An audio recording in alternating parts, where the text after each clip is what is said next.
रामविलास पासवान जो हैं रीना पासवान को राज्यसभा भेज सकते थे, या जब स्वर्गीय रामविलास पासवान जी का निधन हुआ तब भी ये समीकरण आराम से बैठ सकता था। प्रधानमंत्री नरेंद्र मोदी को अगर चिराग कहते या इच्छा जताते तो प्रधानमंत्री नरेंद्र मोदी तुरंत भेज देते। आपने बोला कि उपेंद्र कुशवाहा को भी मिल सकता है, लेकिन देखा जाए तो चिराग पासवान के पास ऑलरेडी उनके 19 विधायक हैं।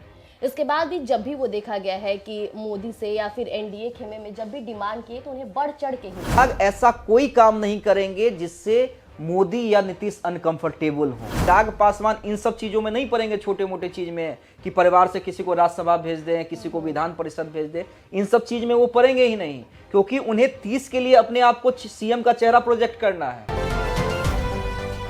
नमस्कार, मैं प्रिया राज, आप देख रहे हैं स्वराज पोस्ट। आपने बिहार विधानसभा चुनाव तो परिणाम देख ही लिखा, लेकिन अब राजनीति में चर्चाएं हैं राज्यसभा चुनाव की, जिसे लेकर सबसे ज्यादा तेज नाम आगे है तो वो मोदी के हनुमान यानी कि चिराग पासवान की मां की है। लेकिन इस बात में कितनी सच्चाई है, आइए सीधे बातचीत करते हैं। हमारे साथ मौजूद है स्वराज पोस्ट के सीईओ अमित झा जी। नमस्कार, आपका स्वागत है स्वराज पोस्ट पर। बहुत बहुत धन्यवाद प्रिया। जो चर्चाएं हो रही है चिराग पासवान की मां की, क्या लगता है वाकई तौर पे उन्हें ये सीटें जा रही है उनके खेमे में? नहीं, इसमें दो चीज है। एक सवाल है कि क्या राज्यसभा की एक सीट चिराग के खेमे में जाएगी या नहीं, और दूसरा अगर जाएगी तो चिराग पासवान क्या अपनी मां रीना पासवान को राज्यसभा भेजने की तैयारी में है। तो पहले आपके दूसरे सवाल का जवाब दे दूं कि देखिए, कई चैनलों ने चलाया है 2 दिनों के अंदर, लगभग बिहार के कई प्रतिष्ठित चैनलों ने इस खबर को चलाया है कि चिराग पासवान अपनी मां रीना पासवान को राज्यसभा भेजने की तैयारी कर रहे हैं। यहाँ तक कि भास्कर जैसे प्रतिष्ठित चैनल ने भी इस खबर को कल प्रमुखता से चलाया है। लेकिन जो मेरे पास जानकारी है और जो मेरे सोर्सेस कह रहे हैं, या एलजेपीआर में जो भी किचन कैबिनेट के मेंबर हैं उनसे मेरी बातचीत हुई है, उन्होंने स्पष्ट बता दिया है कि चिराग पासवान की ऐसी कोई मंशा नहीं है कि अपनी मां को वो राज्यसभा भेजने की तैयारी कर रहे हैं या सोच भी रहे हैं। उनके जहन में भी कहीं है कि रीना पासवान को राज्यसभा भेजना है। अब उसके 2 कारण हैं। एक तो कारण है कि देखिए, रीना पासवान जो है वो राजनीति में स्वयं नहीं आना चाहती हैं। अगर आना चाहती प्रिया, तो ऐसा नहीं है कि आज कई बार ऐसे मौके मिले जब रामविलास पासवान जो हैं रीना पासवान को राज्यसभा भेज सकते थे, या जब स्वर्गीय रामविलास पासवान जी का निधन हुआ तब भी ये समीकरण आराम से बैठ सकता था। प्रधानमंत्री नरेंद्र मोदी को अगर चिराग कहते या इच्छा जताते तो प्रधानमंत्री नरेंद्र मोदी तुरंत भेज देते। लेकिन कभी रीना पासवान की स्वयं इच्छा नहीं हुई कि वो राजनीति में आए। ऐसे में कई बार देखा जाता है कि चिराग पासवान जहां भी जाते हैं, चाहे किसी शादी समारोह में जाए या फिर किसी भी पॉलिटिकल प्रोग्राम में भी, अपनी मां को साथ जरूर ले जाते हैं। तो यही कारण है क्या कि राजनीतिक गलियारों में ये चर्चाएं हो रही है? नहीं, देखिए, चिराग अपनी मां को बूस्टर की तरह यूज करते हैं। जी बिल्कुल, मां के बहुत करीब रहे हैं चिराग पासवान, और यही कारण है कि बार बार वो कहते हैं कि जब मेरी पार्टी टूटी थी तब मैंने पहली बार अपनी मां को इमोशनल होते हुए देखा था, और उसी दिन मैंने अपने आप से और अपनी मां से ये वादा किया था कि जो कुछ भी आपने खोया है उसे मैं वापस लौटाऊंगा। तो देखिए, मां से बहुत ज्यादा करीब है। अगर सबसे ज्यादा चिराग पासवान किसी के करीब हैं तो वो अपनी मां से हैं। और लेकिन मां राजनीति में आना ही नहीं चाहती हैं। चिराग पासवान भी नहीं चाहते हैं कि मां को राजनीति में लाया जाए, क्योंकि देखिए, अब रीना पासवान जो हैं, परिवार को देखना, और परिवार लंबा चौड़ा परिवार है, और हर परिवार के सदस्य रीना पासवान से जाकर अपनी बातों को शेयर करते हैं। तो रीना पासवान की भूमिका राजनीति से ज्यादा परिवार के अंदर है। और वैसे भी स्वर्गीय रामविलास पासवान के परिवार की बात करें, पहले भाई दोनों भाई भी साथ में थे, तो उनके परिवारों को देखना, खुद के परिवार को देखना, रामविलास पासवान की जो पहली पत्नी है उनके परिवार को देखना, तो तमाम लोगों से रीना पासवान का कम्युनिकेशन रहा है और आज भी है। तो ऐसे में राजनीति में जाने का कोई सवाल नहीं। और मुझे आश्चर्य होता है उन पत्रकारों पे जो बिना किसी आधार के, बिना किसी सोर्स के खबर को ऐसे ही चला देते हैं हवा में।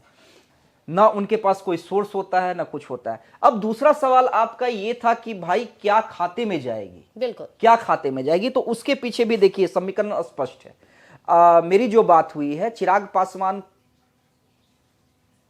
चाह भी रहे और नहीं भी चाह रहे। उसके लिए वो डिमांड नहीं करने जा रहे हैं। राज्यसभा की जो एक सीट बची हुई है, जी। जिस पे पहले से मारामारी चल रही है, उपेंद्र कुशवाहा का नाम भाई बिल्कुल, उपेंद्र कुशवाहा सामने एक, आ रहा है। हाँ उपेंद्र कुशवाहा तो एक दावेदार है ना, मजबूत दावेदार, जी। कि एक तरफ आप पवन सिंह को भेजिएगा और उपेंद्र कुशवाहा को नहीं भेजिएगा तो कहीं ना कहीं जो वोटर्स हैं वो नाराज होंगे, कुशवाहा वोटर्स। जी। ठीक है, अभी चुनाव नहीं है, तो ऐसे में उपेंद्र कुशवाहा 5वें नंबर पे, लेकिन 5वें नंबर पे, 4 में नहीं आ रहे हैं उपेंद्र कुशवाहा। ऐसे में ऐसे में एक और भी सवाल हो सकता है कि आपने बोला कि उपेंद्र कुशवाहा को भी मिल सकता है, लेकिन देखा जाए तो चिराग पासवान के पास ऑलरेडी उनके 19 विधायक हैं। इसके बाद भी जब भी वो देखा गया है कि मोदी से या फिर एनडीए खेमे में जब भी डिमांड किए तो उन्हें बढ़ चढ़ के हिस्सा मिला है। एग्जैक्टली वही मैं कह रहा हूं प्रिया। तो एक तो उपेंद्र कुशवाहा का नाम है ना, देखिए चिराग पासवान अभी ऐसा कोई भी काम नहीं करना चाहते हैं। समझिए, चिराग को लंबी राजनीति करनी है जी। लंबी राजनीति करनी है, और लंबी राजनीति में उन्हें जरूरत पड़ेगी नरेंद्र मोदी के साथ की, जरूरत पड़ेगी नीतीश कुमार के अनुभव की, नीतीश कुमार के वोटर्स की। जी। तो चिराग ऐसा कोई काम नहीं करेंगे जिससे मोदी या नीतीश अनकंफर्टेबल हो, या चिराग के प्रति थोड़ा सा उनका जो सॉफ्ट कॉर्नर है वो खराब हो जाए। आप समझिए, चिराग को अगर मिल जाता है, अगर नरेंद्र मोदी नीतीश ये आकलन करते हैं कि भाई चिराग को राज्यसभा देने से हमें फायदा होगा, उनके जो वोटर्स हैं, जो चिराग के वोटर्स हैं, उनका लाभ हमें मिलेगा, उनके वोटर्स जो हैं एनडीए के साथ और मजबूती के साथ आएंगे, तो चिराग को दे देंगे, तो चिराग ना भी नहीं कहेंगे। और चिराग को अगर नहीं मिलता है तो चिराग मांगेंगे भी नहीं, जिस तरह से जीतन राम मांझी मांग रहे हैं, या जिस तरह से उपेंद्र कुशवाहा की सांस अटकी हुई है कि क्या होगा बेटे के कारण। भाई बेटे को तो भेज रहे हैं ना एमएलसी बनाकर, मंत्री तो बनवा दिए, अब एमएलसी बन रहे हैं 5 सालों के लिए, 2030 तक उनके। तो ऐसे में मेरा क्या होगा, क्या बेटे के कारण मेरी राजनीतिक खत्म हो जाएगी? तो एक तो उपेंद्र कुशवाहा परेशान है, ऊपर से जीतन राम मांझी ने कल जो है वो बवाल कर दिया है। तो उस बवाल के बीच में चिराग अपना इमेज नहीं खराब करेंगे नरेंद्र मोदी और नीतीश कुमार के सामने, ये बड़ा स्पष्ट मान लीजिए। जो मेरी बातचीत हुई है और चिराग के साथ उठने वाले बैठने वाले लोगों से बातचीत जो हुई है, उसके आधार पे मैं बता रहा हूं कि एक कंफर्म मान लीजिए दूर दूर तक, और ये तो मेरे ऑन रिकॉर्ड इंटरव्यू में है। इलेक्शन से पहले जब मैंने चिराग का इंटरव्यू किया था तो मैंने स्पष्ट उनसे पूछा था, ऑन रिकॉर्ड पूछा था कि बड़ी चर्चा है चिराग जी की 1-2 सीटों का तो आप कॉम्प्रोमाइज कर दीजिएगा, इसके बदले आप मां के लिए राज्यसभा की सीट मांग रहे हैं। तो बड़े हंसते हुए उन्हें जवाब दिया था, अभी क्या मैं अपनी मां को राज्यसभा नहीं भेजने जा रहा हूं, यह स्पष्ट लिख लीजिए। लेकिन ऐसे में जो चर्चाएं हैं राजनीति में, ये भी है कि सूत्रों के हवाले जानकारी मिली थी कि चिराग पासवान ने ही कहा था भरे मंच पे कि हम अपनी माता को राजनीति में लेकर आएंगे। नहीं, वो कभी कहा था, वो तो कई बार चर्चा हुई। जब हाजीपुर की बात हुई तो ये भी चर्चा हुई कि हाजीपुर से मां को लड़वाना चाहते हैं। लेकिन देखिए, वो जो बीत गई बात गई, अब नहीं, अब ऐसा मिजाज नहीं बन रहा, अब ऐसा मिजाज नहीं बन रहा है। अब देखिए, एलजेपी को 2 ही लोग आगे लेके चलेंगे, ये तय मान लीजिए, परिवार के अंदर, और उससे ज्यादा परिवार का कोई नहीं आएगा। ठीक है, बड़ी माँ के परिवार से कोई आए तो आए, लेकिन एक चिराग पासवान, दूसरे अरुण भारती, तीसरा इस परिवार से कोई नहीं आने जा रहा है, अभी दूर दूर तक नहीं। चिराग पासवान को देखिए, मैं बार बार कह रहा हूं, चिराग पासवान इन सब चीजों में नहीं पड़ेंगे, छोटे मोटे चीज में कि परिवार से किसी को राज्यसभा भेज दें, किसी को विधान परिषद भेज दें, इन सब चीज में वो पड़ेंगे ही नहीं, क्योंकि उन्हें 30 के लिए अपने आप को सीएम का चेहरा प्रोजेक्ट करना है। और इन सब चीजों में पड़ेंगे तो उनका इमेज किया जाएगा कि ये भी तो वही है, ये भी तो जीतन राम मांझी है, ये भी तो उपेंद्र कुशवाहा की राह पे है। तो ऐसे में जो परिवारवाद का ये छलावा है वो चिराग पासवान अपने सिर पे नहीं लेने वाले हैं। अब बात होगी तो कार्यकर्ताओं की बात होगी एलजेपीआर के अंदर। अगर कोई जाएगा भी तो चौंकाने वाला नाम जाएगा प्रिया।